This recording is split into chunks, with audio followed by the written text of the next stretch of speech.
खुलुमबाय बेयो बड'लेण्ड इंखं टेलिभिजन दिनै 19 मार्च 2022 सनिबारखालि सानसेनि बरादखौ नोंथांमोननि खाथियाव लाबोदों आं सदानन्द दैमारिया।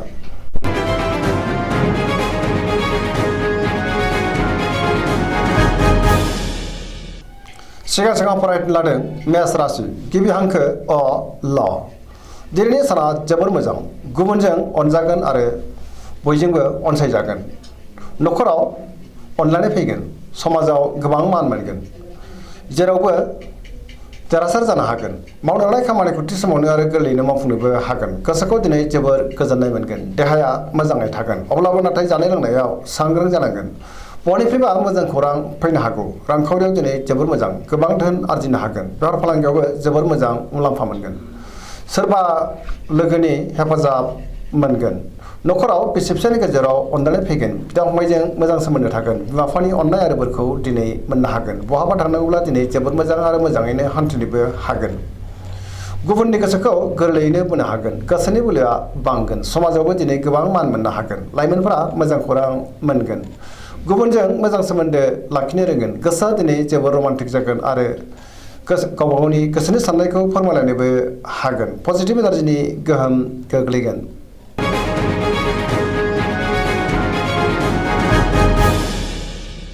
वृष राशि गिबि हांखो इ उ ब। दिनैनि साना जोबोर मोजां, गोसोखौ जोबोर गोजोननाय मोनगोन। गुबुननि थाखाय मोजां खामानि मावनानै होनोबो हागोन। गोसोनि बोलोआ बांगोन। मावनो लानाय खामानिखौ थि समावनो आरो गोरलैयैनो मावफुंनोबो हागोन। समाजाव मान मोनगोन। रांखावरियाव जोबोर मोजां, गोबां धोन आरजिनोबो हागोन। बेफार फालांगियाव जोबोर मोजां मुलाम्फा मोनगोन, आयाबो बांगोन। न'खराव दिनै बिसि फिसायनि गेजेराव अनलायनाय फैगोन, बिदा फंबायजों मोजां सोमोन्दो थागोन। देहाया मोजाङै थागोन। अब्लाबो नाथाय जानाय लोंनायाव सांग्रां जानांगोन। गुबुनजों बाख्नाय जानोबो हागौ, गुबुननि हेफाजाबबो मोननो हागौ।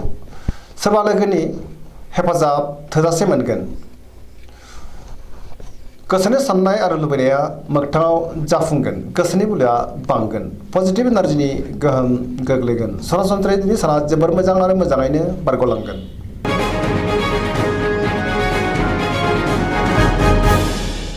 मिथुन राशि गिबि हांखो क स। दिनैनि साना जोबोर मोजां, गुबुनजों मोजां सोमोन्दो लाखिनो रोंगोन। गोबां बिथिङाव जाफुंसार जानो हागोन। गोसोखौ जोबोर गोजोननाय मोनगोन। गोसोआव गोग्गो आरो गोथों साननाय फैगोन। गियाननि आंखाल जानाय नङा, पजिटिभ साननो रोंगोन। देहाया मोजाङै थागोन। रांखावरियाव जोबोर मोजां, मोननो गोनांखौ मोननो हागोन। बेफार फालांगियाव जोबोर मोजां। न'खराव दिनै अनलायनाय फैगोन। समाजाव गोबां मान मोननो हागोन। गोसोनि बोलोआ बांगोन। मावनो लानाय खामानिखौ थि समावनो मावफुंनो हागोन। सिगांनि बबेबा आद्रा खामानिखौबो दिनै गोरलैयैनो मावफुंनो हागोन। गुबुनजों मोजां सोमोन्दो लाखिनो रोंगोन। लाइमोनफोरनि गोसोआ दिनै जोबोर रमान्टिक जागोन आरो गोसोनि साननायखौ फोरमायलायनोबो हागोन। फरायसाफ्रा फरायनायाव गोसो दुंखांगोन आरो मोजां फिथाइ मोनगोन। पजिटिभ एनार्जिनि गोहोम गोलैगोन। धोरोमारि बिथिङावबो गोसो दुंखांगोन।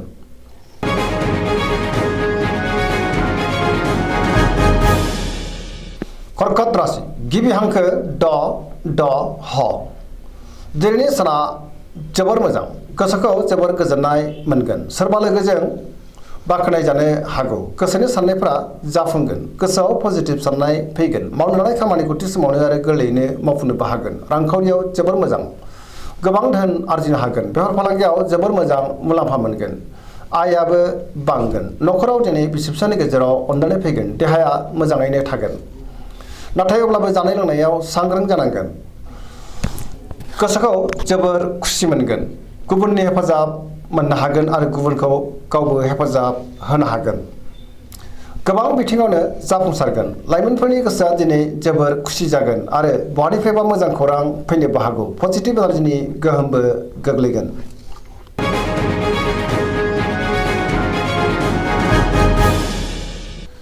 सिंह राशि गिबि हांखो म ट। दिनैनि साना जोबोर मोजां, गोसोखौ जोबोर गोजोननाय मोनगोन। सोरनिबा अनसायनाय मोननानै बांसिन गोजोनगोन। गोबां मान मोननो हागोन। समाजाव बयजोंबो अनसायजागोन। गोसोआव गोग्गो आरो गोथों साननाय फैगोन। गियाननि आंखाल जानाय नङा। मावनो लानाय खामानिखौ थि समावनो मावफुंनो हागोन। सोरबा लोगोनिफ्राय थोजासे हेफाजाब मोननो हागोन। बहाबा थाङोब्ला दिनै जोबोर मोजां आरो मोजाङैनो हान्थिनोबो हागोन। रांखावरियाव जोबोर मोजां, नाथाय अब्लाबो खरसायाबो बांगोन। मोननो गोनां धोनखौबो मोननो हागोन। बेफार फालांगियावबो जोबोर मोजां मुलाम्फा मोननो हागोन। गावनि गोसोनि साननायखौ दिनै गुबुननो फोरमायनो हागोन। न'खराव बिसि फिसायनि गेजेराव अनलायनाय फैगोन। समाजाव बयजोंबो अनसायजागोन आरो मान होजागोन। गुबुननि गोसोखौ गोरलैयैनो बोनो हागोन। देहायाबो मोजाङैनो थागोन। गुबुननि थाखाय गोबां मोजां खामानि मावनानै होनोबो हागोन। पजिटिभ एनार्जिनि गोहोमबो गोग्लैगोन।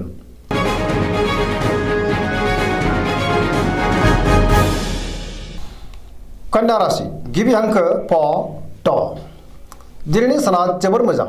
गोसोनि साननाया जाफुंगोन। मोननो लुबैनायखौ मोननो हागोन। गोसोनि बोलोआबो बांगोन। गोसोआव पजिटिभ साननाय फैगोन। गोथों आरो गोग्गो साननो रोंगोन। गियाननि आंखाल जानाय नङा। रांखावरियाव दिनै जोबोर मोजां। गोबां मुंदांखा सुबुंजों लोगो मोनज्लायनोबो हागौ। बेफार फालांगियाव जोबोर मोजां मुलाम्फा मोनगोन। देहायाबो दिनै मोजाङै थागोन। न'खराव बिसि फिसायनि गेजेराव अनलायनाय फैगोन। गोबां खामानियाव मुखुब थागोन। सोरजोंबा बाख्नाय जानोबो हागौ। गोसोखौ दिनै जोबोर गोजोननाय मोनगोन। जायखि खामानि मावानो मोनफ्रोमबो खामानिखौनो दिनै मावफुंलांनो हागोन। पजिटिभ एनार्जिनि गोहोम गोग्लैगोन। गुबुननि थाखाय मोजां खामानि मावनानै होनोबो हागोन। लाइमोनफोरा बहानिफ्रायबा मोजां खौरां मोननो हागौ। गोसोआबो दिनै जोबोर रमान्टिक जागोन आरो गोसोनि साननायखौ फोरमायलायनोबो हागोन।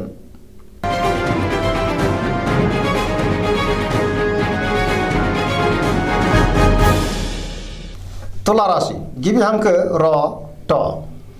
दिनैनि साना जोबोर मोजां। गोसोनि साननाया मोगथाङाव जाफुंगोन। गोसोनि साननायखौ दिनै गुबुननो फोरमायनोबो हागोन। मावनो लानाय खामानिखौ थि समावनो आरो गोरलैयैनो मावफुंनोबो हागोन। देहाया मोजाङै थागोन। रांखावरियाव दिनै जोबोर मोजां। मोननो गोनां धोनखौबो मोननो हागोन। आरजिनाय धोनखौबो दोनथुमनो हागोन।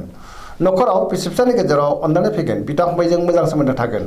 बहानिफ्रायबा मोजां खौरां मोननोबो हागौ। बेफार फालांगियाव जोबोर मोजां मुलाम्फा मोनगोन। गुबुननि थाखाय नाङा फाङा जेंनायाव गोग्लैनो हागौ। नाथाय अब्लाबो जिंगा नांगौ गैया। लोगोफोरनि हेफाजाबखौ मोननो हागोन। गोदान थांखि लानोबो रोंगोन।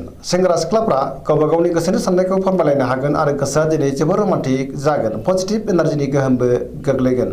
जायखि खामानि मावा मानो मोनफ्रोमबो खामानियावनो दिनै जाफुंसारनो हागोन।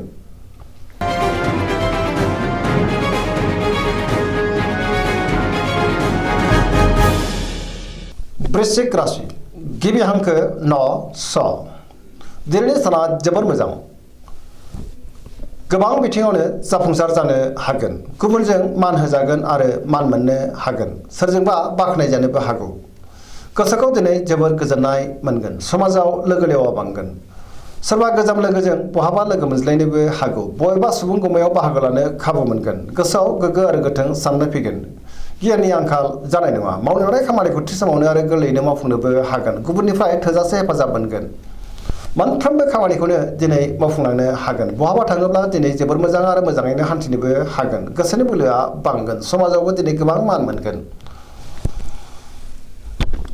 रांखावरियाव जोबोर मोजां। गोबां धोन आरजिनो हागोन। बेफार फालांगियावबो जोबोर मोजां होनजायो। देहाया दिनै मोजाङैनो थागोन। गुबुननि हेफाजाब मोनगोन। फरायसाफ्रा फरायनायाव गोसो दुंखांगोन आरो मोजां फिथाइ मोनगोन। लाइमोनफोरा जोबोर रमान्टिक जागोन आरो गोसोनि साननायखौ फोरमायलायनोबो हागोन।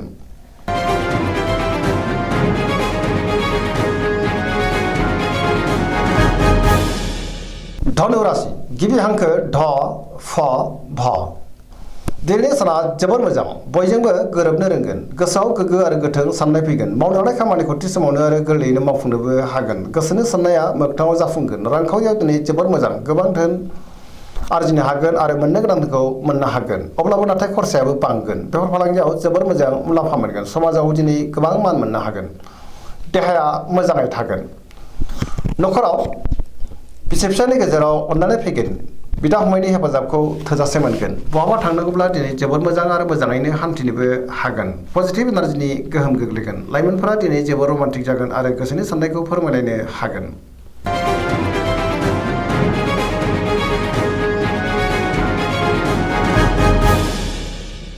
मकर राशि गिबि हांखो ख ज। दिनैनि साना जोबोर मोजां। गोसोखौ जोबोर गोजोननाय मोनगोन। गोसोनि बोलोआ बांगोन। गोसोनि साननाया दिनै मोगथाङाव जाफुंगोन। मावनो लानाय खामानिखौ थि समावनो आरो गोरलैयैनो मावफुंनोबो हागोन। बहाबा थाङोब्ला दिनै जोबोर मोजां आरो मोजाङैनो हान्थिनोबो हागोन। रांखावरियाव जोबोर मोजां। आयाबो बांगोन। मोननो गोनां धोनखौबो दिनै मोननो हागोन। बेफार फालांगियावबो मोजां मुलाम्फा मोनगोन। गुबुनजों मोजां सोमोन्दो लाखिनो रोंगोन बिदा फंबायनि हेफाजाबखौ थोजासे मोननो हागोन सिगांनि बबेबा आद्रा खामानिखौबो दिनै मावफुंनो हागोन पजिटिभ एनार्जिनि गोहोम गोग्लैगोन पजिटिभ साननोबो रोंगोन गियाननि आंखाल जानाय नङा देहाया दिनै मोजाङैनो थागोन अब्लाबो नाथाय जानाय लोंनायाव सांग्रां जानांगोन लाइमोनफोरा बहानिफ्रायबा मोजां खौरां मोननोबो हागौ गोसोआबो जोबोर रमान्टिक जागोन फरायसाफोरा फरायनायाव गोसो दुंखांगोन आरो मोजां फिथाइ मोननोबो हागोन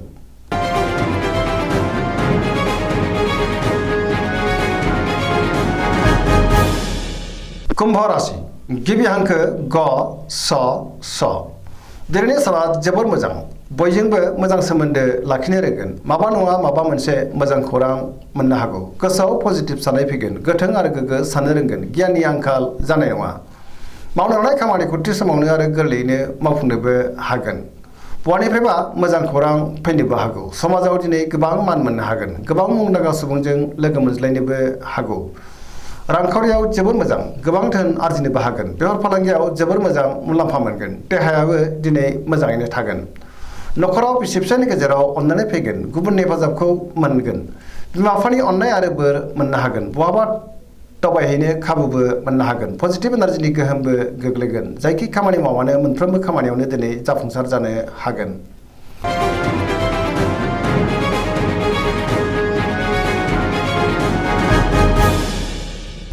मीन राशि गिबि हांखो ड स दिनैनि साना जोबोर मोजां सिगांनि बबेबा जेंनाखौ दिनै गोरलैयैनो सुस्रांनो हागोन गोसोखौ जोबोर गोजोननाय मोनगोन गोसोआव पजिटिभ साननाय फैगोन गोथों आरो गोग्गो साननो रोंगोन गियाननि आंखाल जानाय नङा गोसोनि बोलोआ बांगोन गावनि गोसोनि साननायखौ दिनै गुबुननो फोरमायनोबो हागोन देहायाबो मोजाङै थागोन नाथाय अब्लाबो जानाय लोंनायाव सांग्रां जानांगोन रांखावरियाव जोबोर मोजां गोबां धोन आरजिनोबो हागोन आयाबो बांगोन बेफार फालांगियाव जोबोर मोजां मुलाम्फा मोनगोन बहानिफ्रायबा मोजां खौरां फैनो हागौ सोरजोंबा बाख्नाय जानोबो हागौ लाइमोनफोरनि गोसोआ दिनै जोबोर रमान्टिक जागोन आरो गावबा गावनि गोसोनि साननायफोरखौबो फोरमायलायनोबो हागोन बहानिफ्रायबा मोजां खौरां मोननो हागोन सरासनस्रायै दिनै साना जोबोर मोजां आरो मोजाङैनो बारग'लांगोन पजिटिभ एनार्जिनि गोहोमबो गोग्लैगोन